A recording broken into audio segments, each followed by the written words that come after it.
হিমালয়ের কোল ঘেঁষা সর্বোত্তরের জেলা পঞ্চগড়ে শীত জেঁকে বসেছে। কনকনে ঠান্ডা ও ঘন কুয়াশায় ঢেকে থাকছে রাস্তাঘাট সহ বিস্তীর্ণ এলাকা।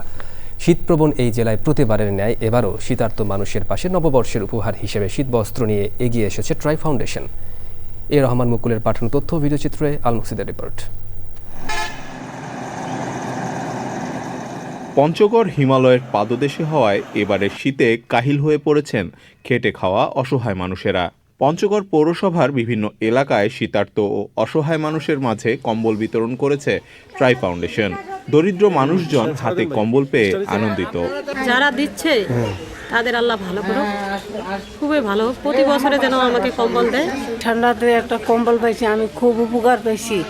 যে দিছে আত্মবিক দেয় যেন ও সুস্থ সবলভাবে ভালো থাকে, আল্লাহ যেন ওকে আবার দেওয়ার মতন ক্ষমতা করে। এই কম্বলটা যে পাইলাম আমার উপকার হইল। প্রচণ্ড শীত পঞ্চগড়ে বছর জন্য আমরা পাই, আমাদের জন্য অনেক উপকার হয়। শরীর কাঁপতেছে, যে একটা কম্বল পাইছি, এটার জন্য খুব উপকারী হয়ে গিয়েছে।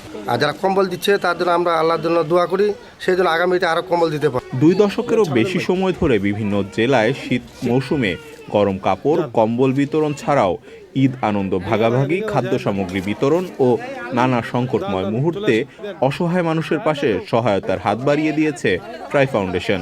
তো আমরা সবাই জানি যে বাংলাদেশের উত্তরে যে উত্তরবঙ্গ আছে, এখানে অনেক শীত পড়ে।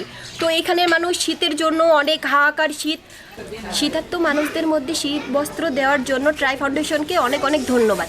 আমি ট্রাই ফাউন্ডেশনের নিকট সবিনয় একটা অনুরোধ রাখবো, যে অনুরোধটা হলো এই ধরনের, এটা বাংলার সর্বোত্তরের জেলা এবং হিমালয়ের যে ঠান্ডা কনকনে হিমেল হাওয়া এবং শীতটা এখানে প্রথম অনুভূত হয়।